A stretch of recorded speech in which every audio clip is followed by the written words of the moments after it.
We're starting this hour with a war between Russia and Ukraine, and 24 hours ago, a wave of Russian missile strikes killed at least 39 people in Ukraine. The attacks have been condemned by the U.S. President Joe Biden, who described them as a horrific reminder of Russia's brutality.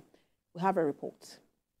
Ukrainian cities and towns were in disarray after Russia launched a barrage of attacks across them, killing at least 37 persons and injuring at least 190, including some at a children's hospital in the capital Kyiv on Monday. Russia has denied it fired at the Kyiv hospital, but the UN says it is highly likely it was behind the blast. UN Secretary General Antonio Guterres has joined Western officials in condemning Russia's missile attack on Ukraine. President Joe Biden, who is preparing to host a NATO summit in Washington, which is due to begin today, says further boosts to Ukraine's air defenses will be announced at the meeting. Leaders from the 32 NATO member states, their partner countries, and the EU are gathering to mark the 75th anniversary of the bloc. Ukraine's President Volodymyr Zelensky is also expected to attend. He has been urging Western allies to step up deliveries of air defenses for months amid increased Russian attacks. The summit will focus on defense and deterrence in the context of the Russian invasion of Ukraine. Ukraine is not a NATO member, but it has asked to be admitted as soon as possible after its war with Russia ends. NATO's outgoing Secretary General Jens Stoltenberg says it is inevitable that Ukraine will eventually become a member, but after the war. Russia fiercely opposes Ukraine joining the bloc over fear that its membership will bring the alliance forces too close to its territory. The UN Security Council is also meeting today at Ukraine's request. UN officials described the month of May as the deadliest for civilian casualties in almost a year in the war between Russia and Ukraine. And Russia says it will respond to Ukrainian attacks within its borders after a drone set on fire a warehouse allegedly storing munitions, which prompted a state of emergency in Russia's southwestern Voronezh region. The drone attack took place in a settlement. The governor of Voronezh, Alexander Gusev, says Ukrainian sources said the warehouse was targeted because it was being used to supply ammunition to Russian troops fighting in Ukraine. He added that about 50 persons have been moved to temporary accommodation centers, and no one was injured in the attack. And joining me now from Kyiv, the Ukrainian capital, for more on the long-running war, is a senior fellow of the Potomac Foundation, Denis Gurak. Good to have you join us. Hi, thank you for having me. This, the attack on the Children's Hospital in Kyiv is generating global outcry. But Russia has denied targeting the hospital. It said it had been hit by fragments of a Ukrainian air defense missile. But Ukraine said it had found remnants of a Russian cruise missile. What's your sense of what exactly happened there? Well, first of all, I've been there physically yesterday, and from the level of destruction, I can definitely say it was not debris from a missile. Plus, there are also videos and photos confirming that it was a deliberate attack. So I don't think it makes sense to actually consider anything that Russians are saying, because it's been happening for 2.5 years, and they're saying one thing but doing completely another thing. So it's just it became very trivial, I think. And we've seen some level of outcry and even action concerning Israel's response in Gaza. Some cases have even gone to as far as the ICJ. This is a children's hospital. How do you expect the world to react to this? Well, there have been already statements made that this should be considered a war crime, which I agree it should be. Hopefully, Russia will pay for its crimes. Personally, seeing what has been myself a Ukrainian and seeing what had happened in the last 2.5 years, I don't have much belief in international law anymore, in the UN itself, in the global order.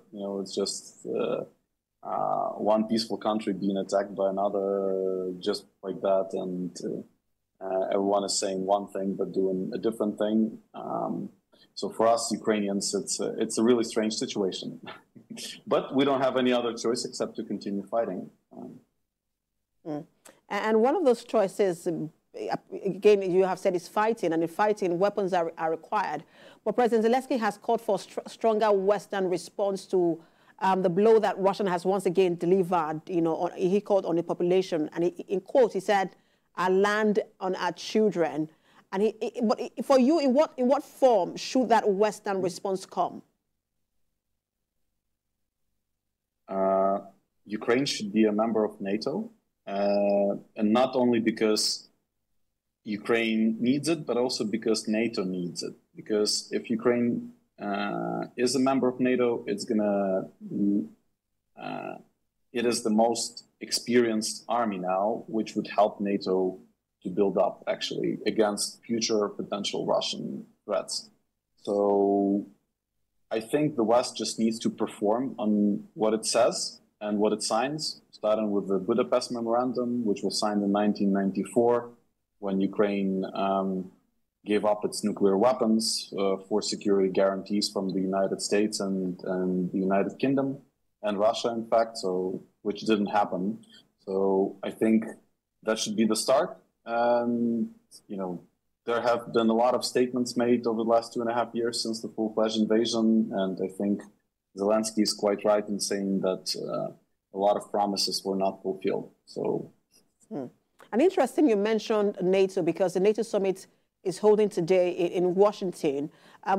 President Zelensky is also expected to attend that summit. What are your expectations if the NATO membership, I mean, it's not an automatic membership, it's not immediate, but for you, in terms of expectations, what are the immediate expectations? Frankly, they're really vague. There haven't been much specifics from the NATO officials, but what is clear that NATO, for some reason, is not ready for Ukraine, which I think is a hypocrisy, because the main argument of NATO is that we cannot accept them because there's a war happening, part of the territory is under occupation, et cetera, et cetera. But if that was, the same treatment with Germany that was accepted into NATO when it was divided between Eastern and Western Germany, it just doesn't correspond. So it's always a political decision. So unfortunately, the West is still afraid of Putin, and I think my main expectation personally is I hope that Western politicians will stop being afraid. When you look at exactly what's been playing, I mean, you are in Ukraine, and as you look at all that has been happening in the past 2 years, do you see a path to peace and diplomacy? I don't think so, frankly. I don't think Ukrainians will ever forgive what happened, because, frankly, it's a genocide. Maybe it's not such a big genocide in millions, but it's in tens of thousands. And, unfortunately, we understand that if we give up, it's the end of the nation. So, as I said, we just have to continue fighting. So if there were to be a peace agreement on the table, because we've seen countries rally around, so there was one by Brazil and other countries, about 4 other countries. We've seen about 70 countries also coming together, trying to come up with a peace agreement. And if that was put on the table, and Russia was pressured to also come to the table to sign that agreement, would the Ukrainians say to President Zelensky, you cannot sign that agreement? Well, actually, that agreement that you're referring to is our proposal, but it's very unlikely. Like I don't believe that Russia will sign it because it foresees them giving us back all the captured territories in the first place, and war criminals being, put to justice. So that's our understanding of just peace. And till Putin is in power, till there's a autocracy regime in Russia, I don't think it's going to happen. Maybe with another person and another regime in power, it might happen. Who knows? All right, thank you so much for your time. We've been speaking with the Senior Fellow of the Potomac Foundation, Dennis Gorak. Thank you so much for your time. Thank you. Thank you for having me.